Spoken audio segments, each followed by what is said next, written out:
जय हिंद। आप सभी का स्वागत है अपने यूट्यूब चैनल मैथ्स बनन में। आज हम करेंगे क्लास 10 का कोऑर्डिनेट ज्योमेट्री जो कि चैप्टर नंबर 7 और ये चैप्टर हमारे पेपर में कम से कम 5 से 6 मार्क्स का आता ही है। और सेक्शन वाइज बताएं तो चैप्टर नंबर 6 जो कि ट्रायंगल है एंड चैप्टर नंबर 7 जो कि कोऑर्डिनेट ज्योमेट्री है, दोनों चैप्टर मिल करके 12 मार्क्स का बनने वाला है। तो मेरे हिसाब से 4-5 मार्क्स का या 6 मार्क्स का क्वेश्चन यहाँ से बन सकता है बिल्कुल आराम से। बहुत इजी चैप्टर है और ये समझना बहुत आसान रहेगा आपके लिए। तो इसको स्टार्ट करने से पहले मैं ये बता देना चाहता हूँ कि मैंने इस चैनल पे चैप्टर नंबर 8 की वीडियो बना रखी है ट्रिग्नोमेट्री की, और भी 2-3 चैप्टर्स और बना रखे थे, तो आप हमें चैनल पे जाकर के तो देख सकते हैं। तो मेरा नाम है दीपक तिवारी। तो आइए स्टार्ट करते हैं आज की वीडियो।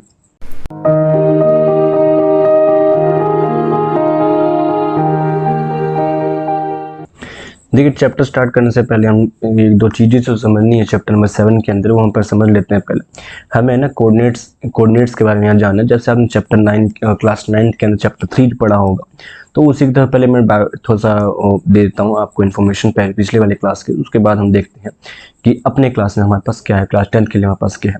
हम लोग जानते थे कि हमारा ग्राफ जो होता था कुछ इस तरीके का होता था।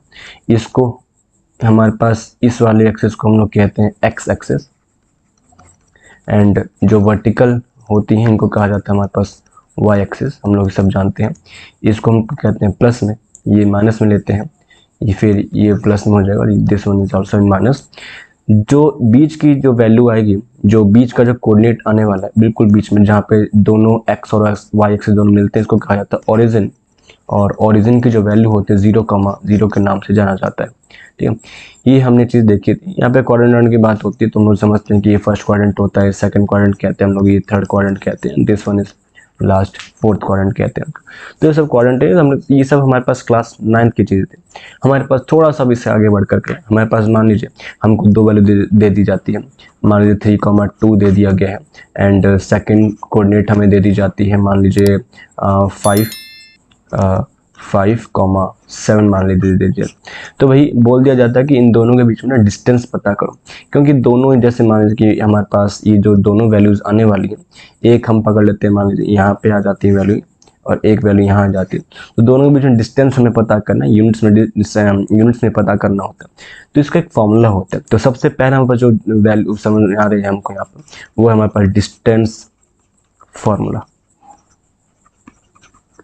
डिस्टेंस फॉर्मूला के तौर पर हमारे पास क्या चीज़ आने वाला है, देखिए। तो समझाने से पहले मैं आपको ये वैल्यू ना लेकर के मैं छोटा सा एग्जांपल लेना चाहता हूँ।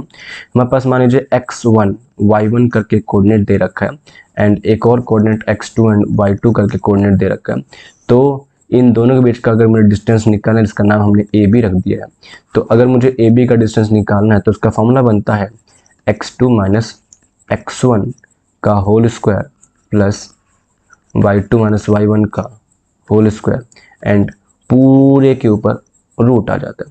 तो हम लोग ये फॉर्मूला कहते हैं। और इसी को मैं एक और तरीके से लिख सकता हूँ। जब मैं x2 माइनस x1 कराया, मैं इसमें x1 माइनस x2 भी करा सकता हूँ, ठीक है, और यहाँ पर y1 माइनस y2 भी करा सकता हूँ, और फिर दोनों के ऊपर स्क्वायर डाल के और हम रूट डाल सकते हैं। यहाँ पे एक चीज़ समझाना चाहता हूँ, आप ध्यान दीजिए एक बार। यहाँ पे पहले 2 है तो y का भी पहले 2 ही आ रहा है। यहाँ पे सेकंड जो फॉर्मूला मैंने लिखा, दोनों फॉर्मूला सही है, लेकिन पहले 2 मैंने यूज़ किया फर्स्ट फॉर्मूले में, तो y का भी फर्स्ट टू सेकंड कोऑर्डिनेट ही यूज़ हो रहा है y वाला। और यहाँ पर भाई x1 जब यूज़ किया तो उसमें भी y1 का ही फर्स्ट का ही यूज़ हो रहा है, ठीक है। तो ये हमें समझ के रखना पड़ेगा कि अगर मैं 2 से शुरू करूँ तो 2 अगला वाला भी 2 ही आगे आएगा, और इसमें सेकंड फॉर्म इसमें आएगा कि अगर मैं 1 से शुरू कर रहा हूँ तो 1 से ही हमारा सेकंड फॉर्मूला भी बनने वाला होगा। इसको कहते हैं डिस्टेंस फॉर्मूला।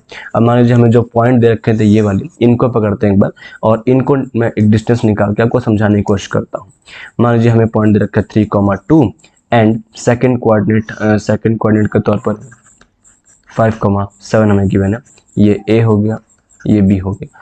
तो हमें भाई ए और बी की वैल्यू निकालनी है, तो हम क्या करेंगे, पहले फॉर्मूला लिख देते हैं x2 माइनस x1 का whole square plus y2 minus y1 का होल स्क्वायर, और फिर पूरे के ऊपर आ जाता है रूट।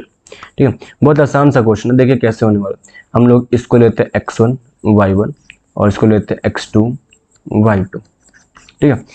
तो इस हिसाब से फॉर्मूले में क्या होगा ना, 5 माइनस 3 का होल स्क्वायर प्लस 7 माइनस 2 का होल स्क्वायर, इसको सॉल्व कर दीजिए, यही आपका आंसर बनने वाला है। 5 माइनस 3 हो गया 2 का स्क्वायर प्लस 7 माइनस 4 2 हो गया 5 का स्क्वायर, तो 2 का स्क्वायर हो गया 4 एंड 25 का स्क्वायर और 25 रूट करेंगे 29, रूट में हमारा आंसर बनकर तैयार हो गया। मीन्स इन दोनों ही कोऑर्डिनेट्स के बीच का डिस्टेंस जो हमें पता है वो रूट 29 के वैल्यू आ रही है। ठीक है, तो ये बहुत आसान सा फॉर्मूला बन के आ रहा है। इसके ऊपर क्वेश्चन करेंगे हम लोग, हमारा पूरा फर्स्ट एक्सरसाइज जो इसी के ऊपर ही हमारा डिस्टेंस फॉर्मूला बन के आता है। फिर है ना हमारे पास एक और फॉर्मूला बनता है इसके अंदर वो फॉर्मूला बनता है पास सेक्शन फॉर्मूला, इसको कहते हैं। सेक्शन फॉर्मूला क्या बताता है हमें कि भाई जैसे ना दो कोऑर्डिनेट है भैया, इसका नाम दे दिया x1 y1 और इसका नाम दे दिया हमने x2 y2, नाम दे दिया, दोनों के जोड़ देते हैं a और b के नाम जोड़ देते हैं। अब क्या कर रहा है, एक है ना लाइन आई कहीं से, एक लाइन और इसको कहीं से कट करके निकल गई, ये दिख नहीं रहा है, इसको किसी और कलर से दिखाते हैं एक बार, इसे दिखा रहे, एक लाइन और इसको कट करके निकल गई, कट करके निकली तो ग्राफ पर कट कर तो ऑब्वियस बात है इसके कुछ ना कुछ, इसका भी कुछ ना कुछ कोऑर्डिनेट तो आएगा ही आएगा। हमने मान लिया इसका x, y है, इसका नाम देते हैं हम लोग c।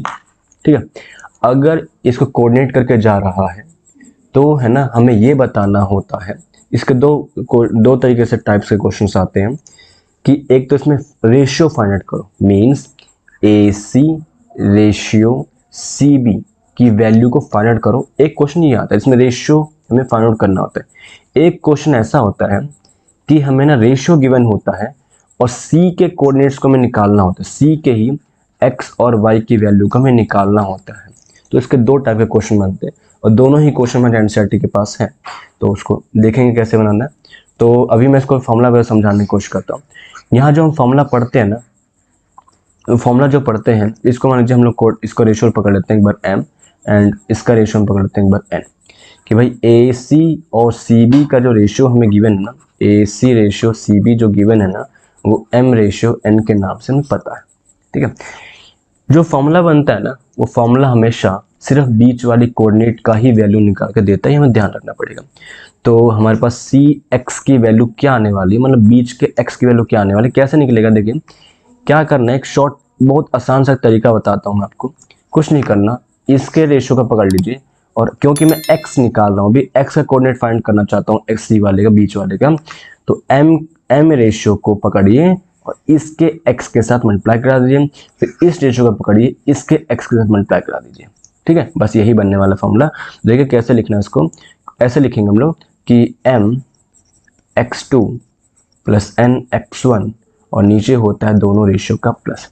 तो यहाँ से जो वैल्यू निकल के आएगी ना वो हमारा CX की वैल्यू निकाल के देगा। कुछ नहीं किया, m को दूसरी तरफ के x से मल्टीप्लाई कर दिया और n को उसके अपोजिट x के साथ मैंने मल्टीप्लाई कर दिया और अपॉन में दोनों का प्लस आएगा। सेम एज अगर मैं y की बात करूँ तो इस बार क्योंकि y की वैल्यू निकालना चाहता हूँ तो m को y2 के साथ करूँगा प्लस और n को y1 के साथ करूँगा और नीचे भाई दोनों का तो प्लस आना ही वाला है। यही दोनों अपने पास सिंपल से फॉर्मूला बनके तैयार हो जाते हैं।